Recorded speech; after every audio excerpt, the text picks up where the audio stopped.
Colegas, les doy la bienvenida al congreso que se está llevando adelante. En mi caso me apunté al eje número 2, que son las prácticas educativas y trabajo colaborativo. Elegí esta temática porque me parece que es importante para poder abordar el tema que yo seleccioné, que tiene que ver con las transformaciones en la educación media, pública, inclusiva, diversa y violenta. Específicamente mi trabajo de campo en terreno tuvo que ver con una escuela de la capital de la ciudad autónoma de Buenos Aires, República Argentina. ¿Sí?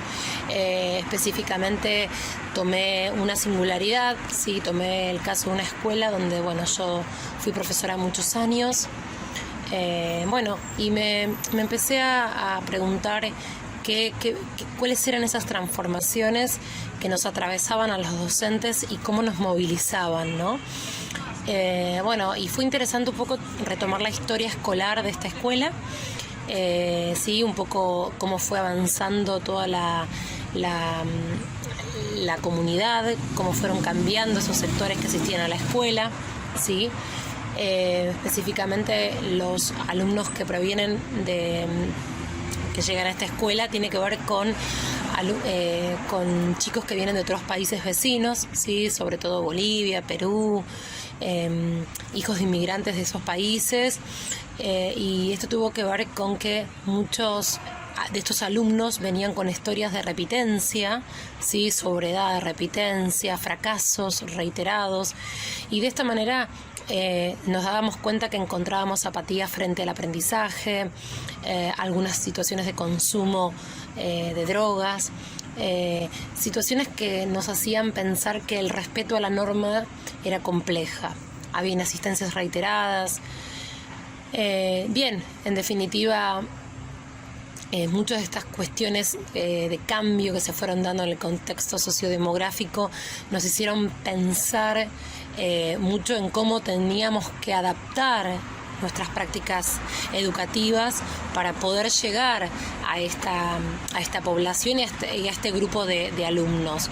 Entendíamos también que la crisis económica que se venía dando a nivel social en todo lo que tenía que ver con el marco político y económico de la República Argentina, empezamos a notar que la mayor pobreza, los padres desocupados y la cantidad de violencia que abunda nos hizo empezar a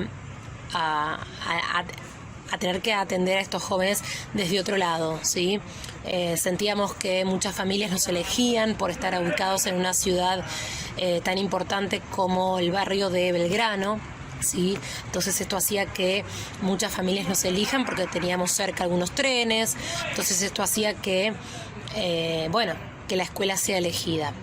Pero de todas formas, esta escuela, ¿sí?, nos reflejaba este espacio social donde se veía la dramaticidad, ¿sí?, que acontecía en los hogares de estos chicos. Entonces nos parecía importante pensar que cuando se habla de que la educación es para todos, sentíamos que esta democratización que se pedía de parte de la escuela debía ir acompañada con estrategias institucionales y didácticas adecuadas para poder ampliar y sostener y conservar el aumento de estos pibes que llegaban a las escuelas públicas y que siguen llegando, ¿sí?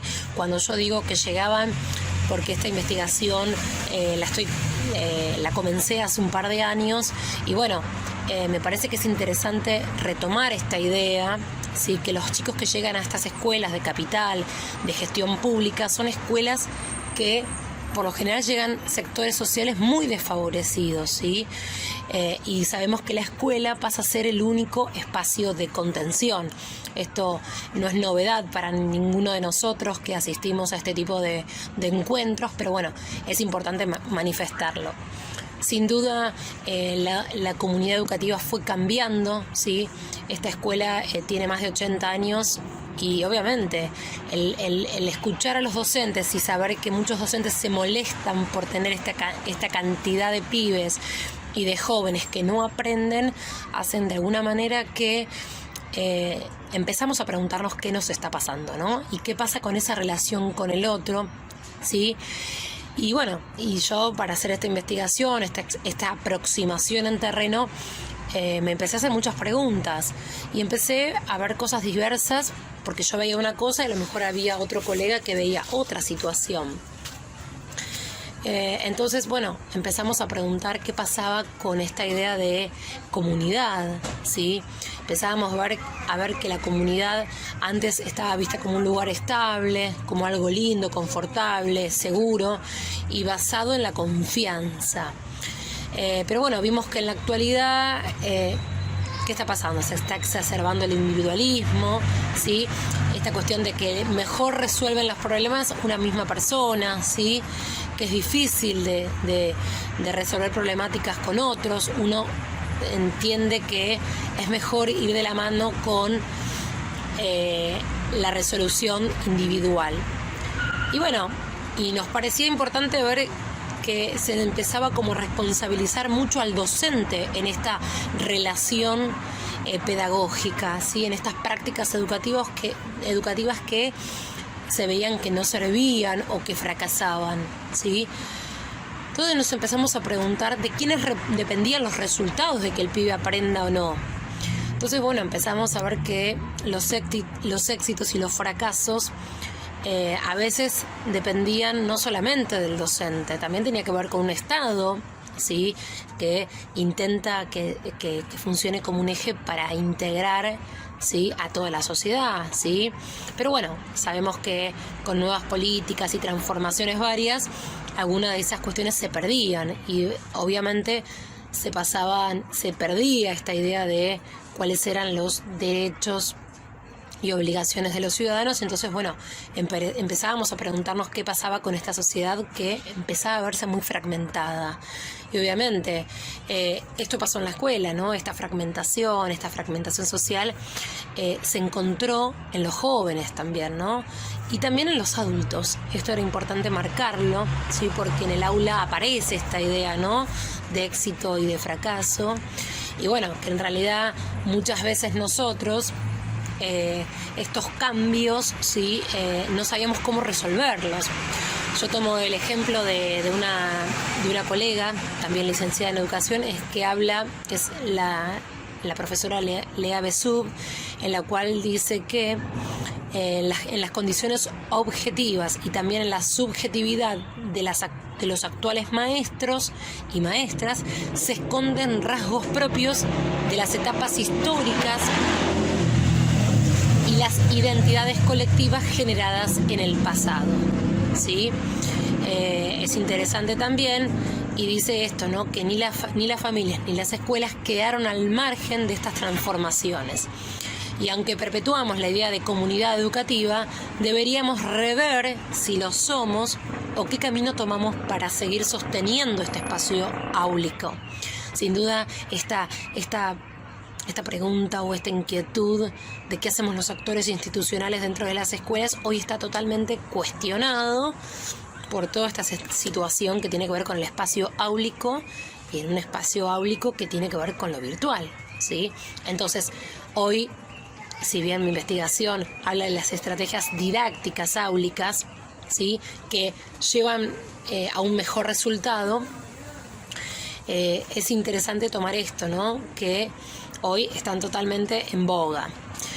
Y me parece importante tomar esta idea de, frente a esto, ¿no? Que yo vengo hablando, es que tal vez la mejor manera de comenzar sea aceptando que aquella idea de la comunidad como algo fácil de lograr, que se daba de forma natural y en donde todos estábamos de acuerdo, no sea más que un espejismo, ¿sí? Y que tenemos que juntarnos para construir un consenso sobre nuestro rol como adultos, seamos docentes, padres, vecinos, primos, hermanos, en relación con nuestros niños y jóvenes. Bauman expone que un consenso, atención con esto, es un acuerdo que alcanza a personas con formas de pensar esencialmente distintas.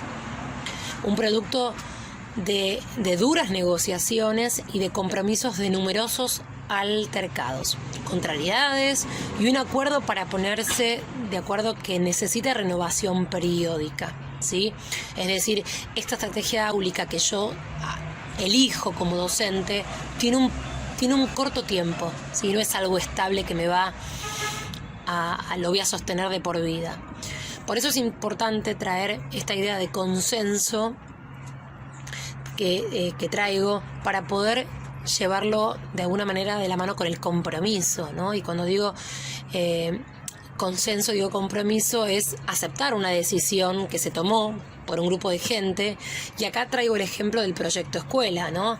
Todas las escuelas tienen que tener un proyecto institucional que diga, bueno, esto es con lo que nos vamos a nutrir. Estos van a ser los lazos con los que nos vamos a unir con la gente, ¿sí? Esta idea de fortalecer y de tener confianza en este sentido de comunidad, si queremos ser una comunidad educativa, ¿no? Es por eso que el acuerdo y la aceptación de trabajo escolar con los alumnos es vital para poder concretar la acción de educar, ¿sí? Por eso de la mano hablamos de que el diálogo va de la mano con el consenso y la escucha, es decir, de nada sirve que yo piense que porque dialogue y alguien me escuche, bueno, ya está. No, es una situación que tenemos que tomarla como un espacio de intercambio y de aprendizaje, ¿sí? Es decir, que es importante que este diálogo, consenso y escucha sea un diálogo entre familia, escuela, y necesitamos reflexionar y analizar esta situación para nuestros jóvenes, ¿sí?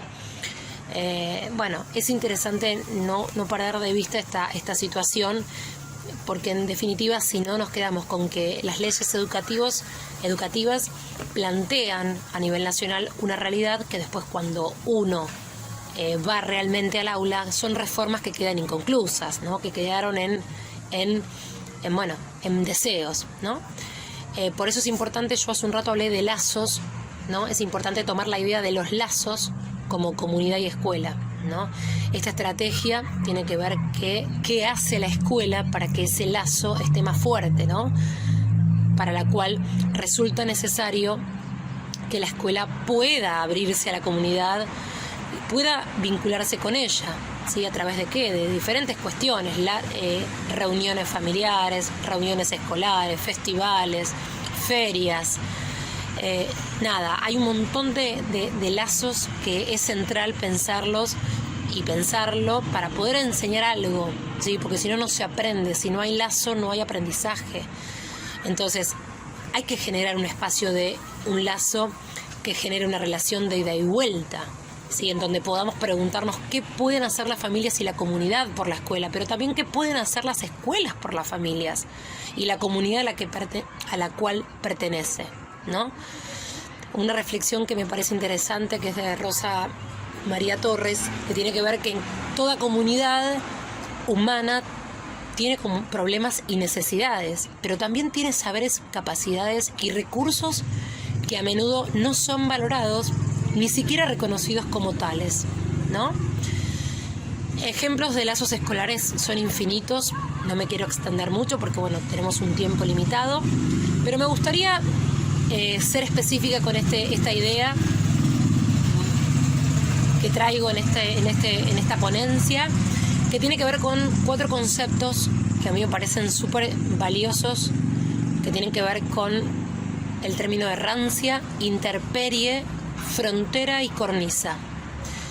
Me parece que es importante buscar la figura del maestro errante, de ese docente que va cazando signos, ¿sí? E imagínense, ¿no? Todo el tiempo ir buscando señales. Si los estudiantes andan merodeando como fantasmas, pues la respuesta a una subjetividad errante, atenta, puede aprovechar las ocasiones que se generen, estar abierto a la experimentación para aprovechar educativamente estas oportunidades. Por eso la errancia, la intemperie, la frontera y la cornisa como formas y lugares en que los cuerpos fluyen crudamente. Dan lugar a nuevas formas de habitar las instituciones educativas e incluso de revalorizar espacios no institucionales. como espacios educativos. Y acá me quedo porque esta oración, esta frase me trae el ejemplo claro de lo que está pasando hoy. Estamos utilizando nuestros hogares para dar ese espacio, esa relación de aprendizaje, esa relación de enseñanza y aprendizaje que se está dando en las casas. Animarse a salir del aula, dice Duchaski, es sinónimo de apertura, de iniciativa y creación espontánea, ¿no?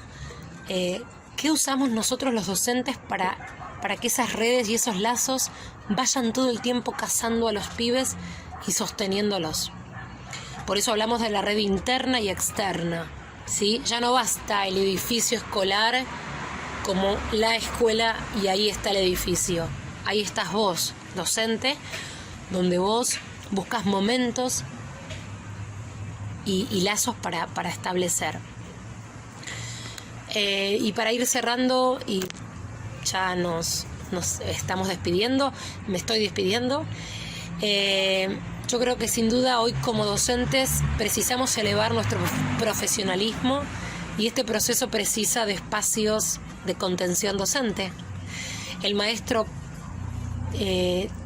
puede aprender la práctica de otros, justificar el uso de determinada metodología de trabajo, adquirir la práctica de la evaluación y de la autoevaluación y todo lo que tenga que ver como instrumento para orientar los propósitos de su práctica. Pero hay que recordar que a ser docente no solo se aprende en los institutos de formación ni en la universidad.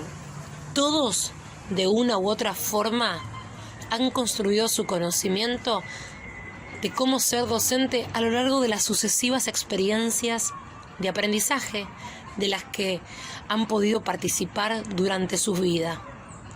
Tener espacios como los que nos propuso este congreso tiene que ver con esto, aprender y entender que lo que me pasa nos pasa y lo que nos pasa me pasa. Es decir, un grupo de gente que se está juntando para entender cuáles son los relatos y las sensaciones de recuerdos y de aprendizajes y de dolor y de pasión. Estas son mis conclusiones.